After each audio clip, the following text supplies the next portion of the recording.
Hello everyone, ఈ వీడియోలో 4th October 2024న ఈనాడు news పేపర్లో పడిన ఎడిటోరియల్ సమ్మరీస్ తెలుసుకుందాం. ఫస్ట్ ఎడిటోరియల్ వచ్చేసి సైబర్ నేరగాళ్ల స్వైర విహారం.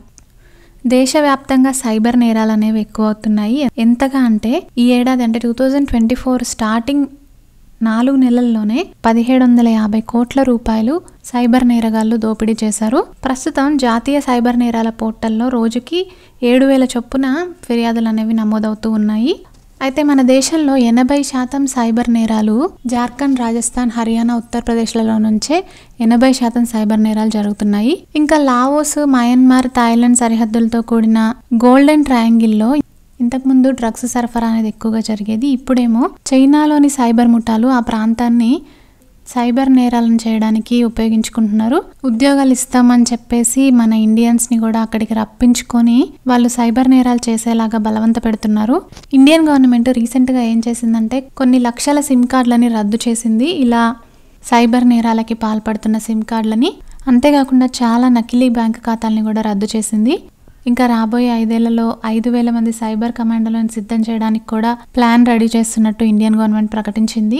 అయితే సైబర్ నేరాలు అనేవి ఒక రాష్ట్రంలోని నేరగాళ్లు వేరే రాష్ట్రంలోని వ్యక్తులని టార్గెట్ చేస్తూ అలా జరుగుతున్నాయి. కాబట్టి రాష్ట్రాల మధ్య సమన్వయం అనేది ఉండాలి సైబర్ నేరస్తుల్ని పట్టుకోవడానికి. అంతేకాకుండా వీళ్ళని పట్టుకోవడానికి లేటెస్ట్ టెక్నాలజీస్ని కూడా ఉపయోగించాలి. ఇంకా అన్నిటికన్నా ముఖ్యమైన పాయింట్ ఏంటంటే ఇలా ఆన్లైన్ నేరాల మీద ప్రజలకి విస్తృతంగా అవగాహన కల్పించాలి.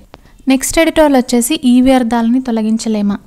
రోజు రోజుకి ఎలక్ట్రానిక్ వస్తువుల వాడకం అనేది పెరుగుతూ ఉంది కదా, దాని ద్వారా ఎలక్ట్రానిక్ వ్యర్థాలు కూడా పెరుగుతూ ఉన్నాయి.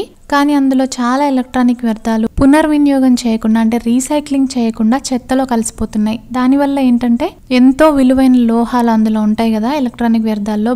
బంగారం, అల్యూమినియం, సీసం, రాగి, ఇనుము ఇలా చాలా విలువైన లోహాలు ఆ ఎలక్ట్రానిక్ వ్యర్థాల్లో ఉంటాయి. కాబట్టి ఇవన్నీ చెత్తలో కలిసిపోతున్నాయి. అంతేకాకుండా ఈ ఎలక్ట్రానిక్ వ్యర్థాలు మామూలు చెత్తలో కలిసిపోవడం వల్ల భూమి, నీరు, గాలి అన్నిట్లో కూడా కాలుష్యం అనేది ఎక్కువైపోతుంది. అందుకని ఏమేమి స్టెప్స్ తీసుకోవాలంటే ఎలక్ట్రానిక్ పరికరాలు ఎవరైతే ఉత్పత్తి చేస్తున్నారో ఆ తయారీదారులని ఆ ఎలక్ట్రానిక్ వస్తువులు ఎక్కువ కాలం మన్నేలాగా తయారు చేయమని ప్రభుత్వాలు ప్రోత్సహించాలి.